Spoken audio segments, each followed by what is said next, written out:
Le Belém en cale sèche, ça vaut toujours le coup d'œil. Escale technique hivernale au port de la Palisse, un mois de travaux, 300 000 € nécessaires pour entretenir le fameux 3 mâts, plus que centenaire. Cette année, on est sur une classe particulière de travaux, on sort les lignes d'arbres, on fait des travaux un petit peu plus poussés.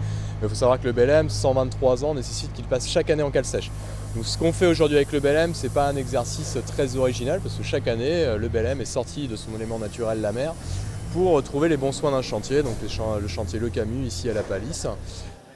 Le monument historique, symbole du patrimoine maritime français à la peau dure, même si l'épaisseur de sa coque doit être constamment surveillée, histoire de garantir et pérenniser sa spécificité unique au monde.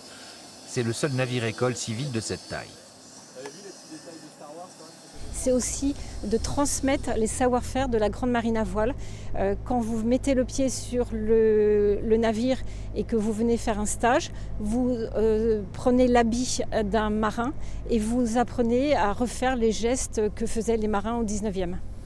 Le Belém retrouvera son élément dans quelques semaines. En attendant, le commandant reste à bord de son navire avec ses 18 membres d'équipage. Cela fait 5 ans qu'il tient la barre. Donc c'est un challenge de s'occuper d'un navire de 123 ans, d'embarquer des gens qui a fortiori n'y connaissent rien à la conduite d'un 3-mâts barque qui développe 1200 mètres carrés de voile. Et tout ça avec un objectif premier, la sécurité de nos stagiaires qui sont à bord et puis aussi préserver l'intégrité du navire et pouvoir aussi présenter ce monument historique qui se déplace de port en port au grand public. 3 millions d'euros annuels pour faire tourner la bête.